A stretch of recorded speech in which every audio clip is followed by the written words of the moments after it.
O God, though my words will be spoken today, may only your word be heard. Amen. Amen. Please make yourselves comfortable. The long story that we hear today in John's Gospel takes place deep in history and deeper in division. Jesus is traveling from Judea to Galilee, and John tells us that he went through Samaria. Most Jews from Judea would have gone a different route to avoid Samaria. They would take the extra time to journey around Samaria to avoid contact with Samaritans. So when Jesus chose to take the route through Samaria, he knew it would be a shortcut, but he also knew that it meant crossing a religious and cultural boundary. For centuries, Jews and Samaritans lived in hostility toward one another. Their disputes were rooted in religious, political, and cultural differences, all woven together in a kind of perfect storm of rivalry.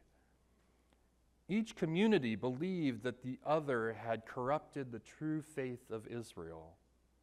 Their histories were full of grievances and wounds that had hardened into alienation and contempt for one another. And it is precisely into this landscape that Jesus walks. Jesus arrives at a public well in the heat of the day and sits down tired from his journey. Soon a Samaritan woman comes to draw water. Already the scene is unusual. People would come to the well and draw water early in the morning before the heat of the day got oppressive. They would draw water in the early, cooler hours, and they would often go in groups. This woman arrives alone at noon in the heat of the day. And already we know that she is on the margins of her community. She does not arrive with others. Then Jesus does something extraordinary. He talks with her. He asks, "Give me a drink." It's a simple request, but it interrupts a whole history of violence and separation. The woman is rightfully astonished. She names what everyone knows, but no one is supposed to cross. How is it that you, a Jew, ask me for a drink as a Samaritan woman? Her question is rooted in the history of separation that kept communities apart. But Jesus refuses that logic of separation, that truth of separation. Instead, he opens up a conversation.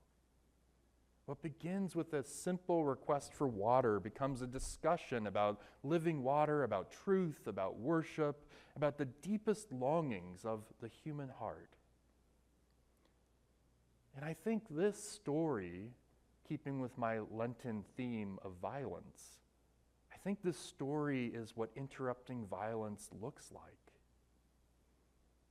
Interrupting violence rarely begins with grand gestures. It often begins with small things, such as a vulnerable conversation of two vulnerable people across a boundary, a bridge across separation. Violence, after all, is not only what happens when weapons are drawn. Violence begins much earlier and much in more quiet forms. It rises from a foundation of division that would turn the world into an us versus them situation. The Samaritan woman knows these patterns well, as does Jesus. The Samaritan woman's whole life had been shaped by these patterns. Religious hostility between people, social judgment within her own community, and the quiet forms of exclusion that push people to the margins. And this is the story that Jesus comes to interrupt. The Reverend John Swinton, a priest and theologian from the Church of Scotland, said once that Jesus never sat with anyone on the margins, because when Jesus sat with a person, the margins immediately shifted.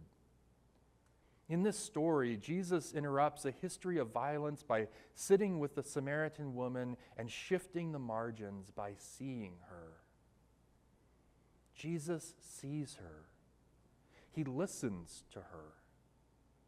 He has a conversation with her about it's something that no good Jew at the time would have done or even imagined doing.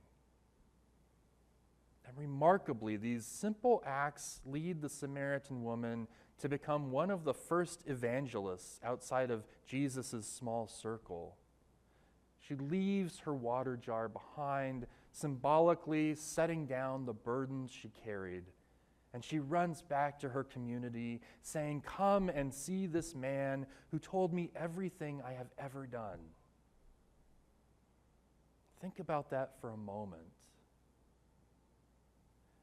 A centuries-old hostility between two groups of people begins to soften because of one tired traveler who stops at a well and spoke to someone he was supposed to ignore. A whole history of religious alienation and violence was interrupted and dismantled not by force, but by one person recognizing the humanity of another. Now, nearly 2 centuries after it was written, the patterns in the story continue to feel familiar. We live in a time of divisions, and divisions that are deepening all around us. We place ourselves into camps. We surround ourselves only with certain people. As a result of our politics, we grow more hostile toward one another by the day. And our public life rewards outrage. Entire communities are reduced to caricatures. We separate insiders from outsiders, and we perpetuate a human history of broken relationships. Violence is not only the breaking of bodies, it is also the breaking of relationships. Violence is the slow erosion of our capacity to see goodness in one another. Because Jesus shows us another way. He does not solve the conflict between the two communities with a debate. He doesn't issue a decree. Instead, he does something far more radical. He sits with someone that he is supposed to ignore, and he listens. And they speak truth to one another. And from that encounter, something new and beautiful begins to grow. You may recall that earlier in Lent, in one of my sermons, I mentioned that the theologian Walter Wink wrote the greatest religion on the planet is not Christianity, Islam, Hinduism, or Judaism, but the pervasive faith in violence. And that faith is so pervasive that redemptive violence often becomes a god. But Jesus shows us that the way of God is the radical opposite of a belief in redemptive violence. And that radical opposite is radical redemptive love. At the well in Samaria, Jesus does not simply offer a woman water, he restores the woman's place in the human family. He loves her back to life. He sees her as a sibling made in the image of God. And he restores her dignity and shifts the margins by sitting with her and listening. The work of interrupting violence does not belong only to the powerful or the official leaders of our society.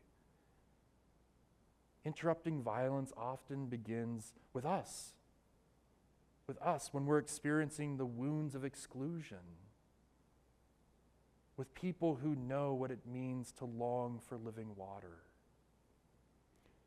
John's gospel invites us to become people who interrupt violence with our curiosity, who see the dignity in people that the powerful would ignore, and who trust that the living water Christ offers is strong enough to heal even the deepest wounds and divisions.